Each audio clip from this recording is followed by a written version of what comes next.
welcome to the stage NCCI President and CEO Tracy Ryan.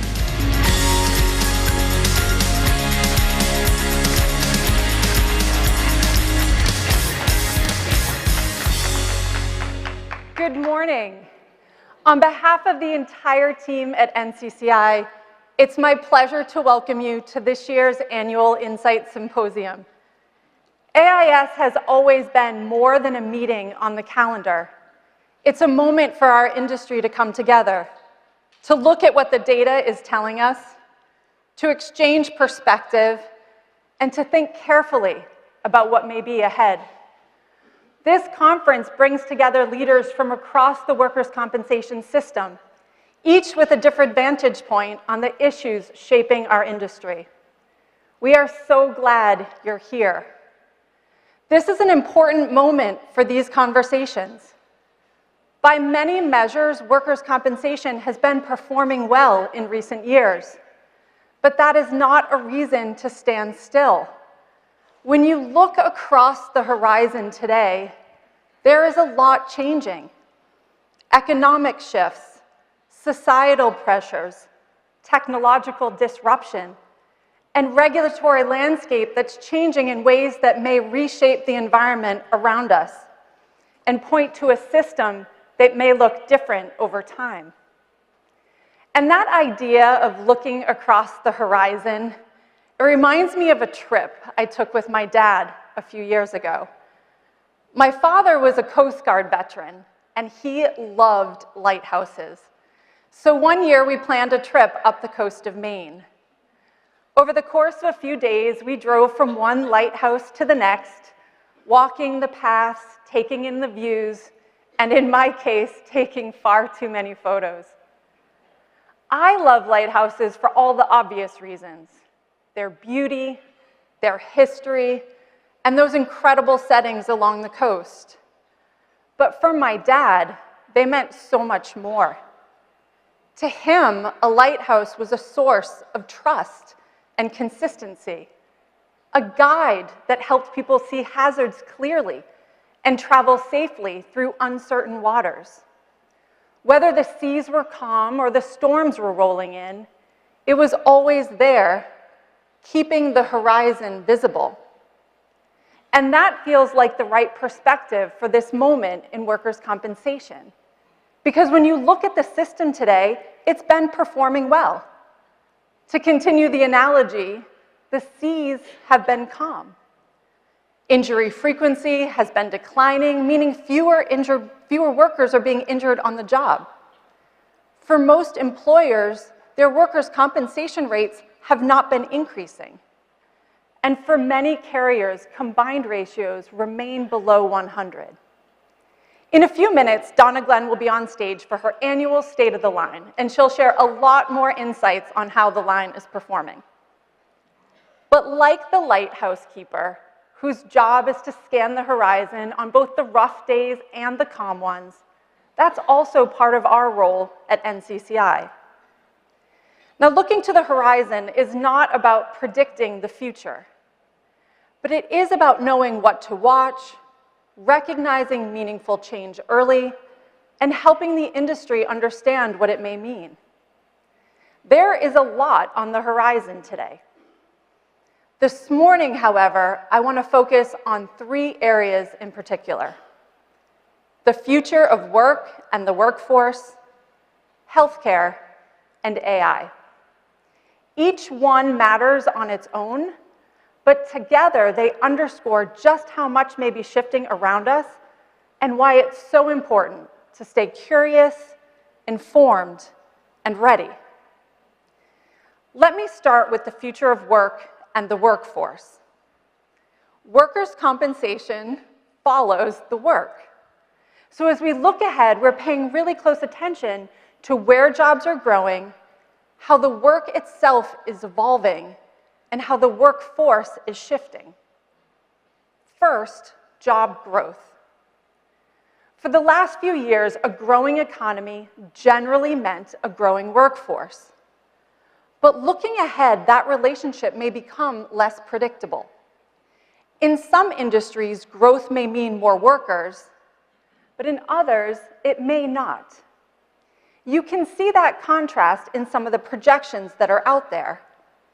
Healthcare and social assistance is projected to add far more jobs than any other sector, driven largely by the needs of our aging population.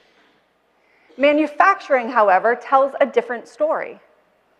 We hear a lot about growth in US manufacturing, but that economic growth is not expected to translate into significant job growth, as more production happens in highly automated facilities with fewer people doing the work. And clerical and administrative roles tell yet another part of the story. These roles have historically represented a large share of employment and often lower frequency exposure.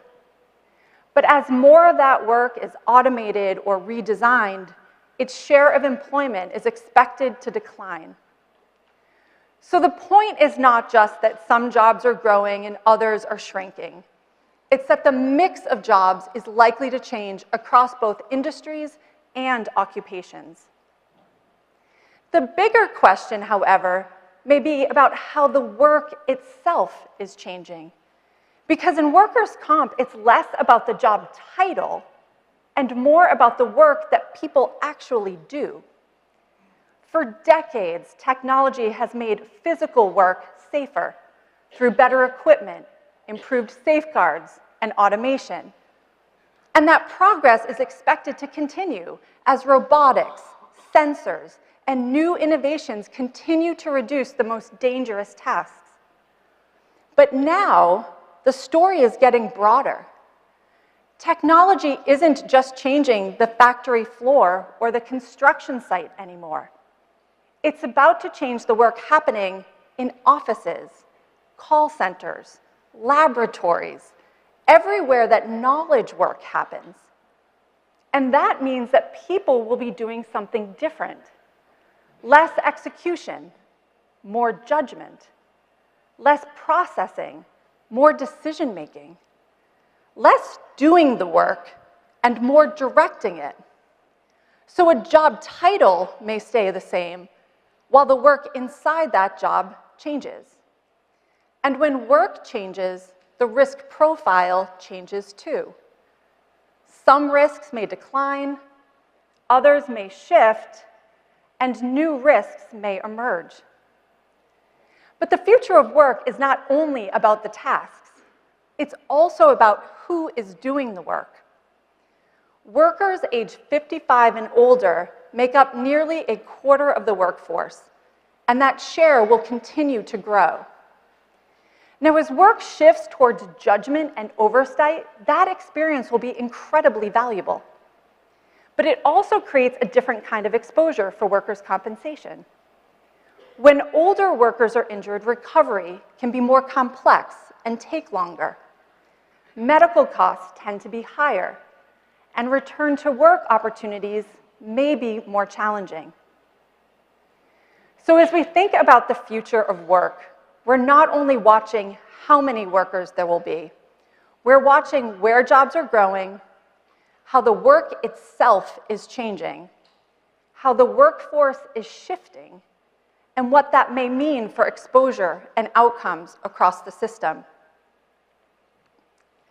The second area I want to highlight is the changing healthcare landscape. The workers' compensation medical benefit is central to the promise of our system. It's where an injured worker's recovery takes shape. But that benefit does not operate in isolation. It's delivered through the broader healthcare system, and changes in that system affect the care workers receive, how quickly they recover, when they can return to work, and the overall cost and experience of care. And healthcare is being reshaped by significant structural shifts. Capital is flowing into healthcare in new ways. Private equity investment alone has exceeded $1 trillion over the past decade, concentrated heavily in ambulatory surgery centers, specialty practices, and outpatient facilities. Hospital systems are consolidating, creating larger, more integrated networks. At the same time, smaller and rural facilities are under real pressure, with many closing or facing serious financial strain. The healthcare workforce is changing too. As physician shortages intensify, nurse practitioners and physician's assistants are stepping in to fill that gap, playing a larger role in delivering care. And technology is advancing quickly. Telemedicine, wearables, sensors, remote monitoring, and smarter diagnostics are beginning to change not only where care happens, but how recovery is supported between visits. On their own, each of these trends is worth watching. Together, they are reshaping the healthcare landscape in ways that matter for workers' compensation. Where care is delivered, how it's coordinated, and how connected the injured worker is during their recovery. Let me make that real. Imagine Maria, a warehouse employee who slips stepping down from a loading dock and seriously injures her knee. What first seems like a severe sprain is later diagnosed as a torn ACL. In the past, that kind of surgery often meant a hospital-based procedure and an overnight stay. Today, it can be performed in an outpatient setting, allowing Maria to go home that same day. That can be a real step forward. Strong clinical outcomes, a much more convenient experience, and a lower cost. But in workers' compensation, the story doesn't end when Maria leaves the surgery center. In some ways, that's where the next chapter of her recovery begins. So let's imagine what that next chapter could look like a few years from now. Maria may leave that surgery center with a wearable that tracks her activity, her range of motion, and her pain signals. Her physical therapy may be partly virtual. Her care team may be alerted if her pain is increasing or her recovery is falling behind. Her employer may get better information earlier about what kind of modified duty can help her return to work safely. That is the opportunity. Care that is more connected, more responsive, and more personalized. But it also raises important questions for workers' compensation. Earlier intervention, better monitoring, and more touch points throughout recovery may improve outcomes. They may also change utilization patterns, create new cost pressures, and shift pricing dynamics in ways that we will need to understand. And that opportunity may not reach every worker in the same way. If Maria lives in a rural community, the outpatient center that makes that same-day surgery possible in some markets may not be available to her. And not every injured worker may have the same connectivity, comfort level, or support to use those new virtual tools effectively. So the future of healthcare may bring exciting new possibilities, but also more variation in how those possibilities are experienced. And in workers' compensation, those variations can shape recovery, return to work outcomes, claim duration, and the overall cost of care. The third area I want to talk about is AI. And I'll be honest, this is one of the areas I find most exciting. Not because it is simple or risk-free, but because the potential is so significant. In just a few years, generative AI has moved from the lab to the headlines to everyday use around the world. The adoption curve is almost hard to believe. What was experimental not long ago is now being used by billions of people. But what is most striking to me is not just how many people are using it, it's what AI can now do. AI is moving from answering questions to completing complex workflows. It has the potential to take in information, make sense of it, draft something useful from it, find patterns, and then act on what it finds. And it's now demonstrating advanced capabilities on work that requires specialized knowledge, having passed professional exams in medicine and law. These are not trivia tests. They're designed to assess whether people have the knowledge for highly specialized fields. And when that's the capability today, it's hard to even imagine what's next. And what may be one of the most important things about this moment is that these capabilities are no longer confined to research labs or large organizations with specialized teams or massive infrastructure. They're commercially available to anyone with an internet connection. AI is making advanced capability more accessible to more people and more organizations. It doesn't erase advantages of scale and expertise, but it does begin to change what's possible. This is not just another technology trend. AI is a significant capability shift. It has the potential to fundamentally change what people and organizations do. For workers' compensation, this raises two big questions. First, how will AI change the work being done by the employees covered in our system? And when that work changes, how does the risk profile change with it? And second, how will AI change the work of the workers' compensation system itself? The work of carriers, TPAs, service providers, doctors, regulators, and NCCI. These are not easy questions to answer.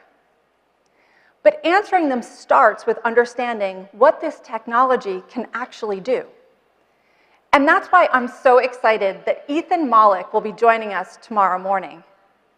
Ethan is a professor at Wharton and one of the most thoughtful voices on how AI is changing organizations and the people inside them. Not in theory, but in practice. He is already engaged with PNC executives and companies, so he understands that this is not a distant or abstract conversation for our industry. His work makes clear that access to AI alone will not be the differentiator. What will matter is how well organizations work with it, redesign work around it, and combine human judgment with these new capabilities. His keynote will help us think about AI from both directions: what it may mean for the companies and workers our industry ensures, and what it may mean for how all of us operate, make decisions, and engage across the workers' compensation system. And that brings me back to the broader horizon of work, healthcare, and AI. These are not separate conversations. They're different parts of the same changing environment, and together they may shape workers' compensation exposure and outcomes for years to come. And you'll hear these themes throughout the symposium, in the State of the Line sessions, in our sessions on the economy and the workforce, in the medical severity update, in Ethan Mollick's keynote, and in the state-focused sessions that will close our conference tomorrow. That is intentional. This symposium is designed to connect what we're seeing in the system today with the questions that may shape where it goes next. And if the questions facing the system are changing, then the data, tools, and insights that NCCI provides has to change too. So let me take a few moments to talk about what we're doing at NCCI. First, the data we collect. Earlier, I talked about Maria and about how care is moving beyond the hospital into outpatient centers, homes, and virtual settings, with more providers involved and more recovery happening between visits. The path of care is changing, and our data needs to change with it. We need better visibility into where care is delivered and who is delivering it.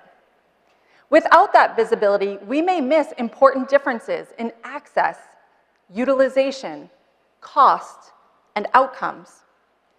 That's why we recently added zip codes and provider identifiers to our data calls. Not because we wanted more data although at NCCI, we do love our data. We added those new data fields because without that information, we won't be able to help you understand how the shift in care delivery is affecting outcomes in your markets. And over the last year, we have continued working with stakeholders to identify what additional data elements may be needed as our system continues to evolve. Because here's the question: will the data we collect today be enough to understand the system of tomorrow? But data is only part of the story. As your workflows change, the way we deliver information to you has to change also. That's why we are rethinking our digital experience, making our website easier to navigate, expanding API-enabled delivery through our NCCI developer portal, and making it simpler to embed data and insights directly into your workflows. Because the value of data is not just in having it, it's being able to use it when and where you need it. We are also elevating our state-level insights. Donna Glenn reminds us all the time that while we often talk about the workers' compensation system in the aggregate, every state has a story.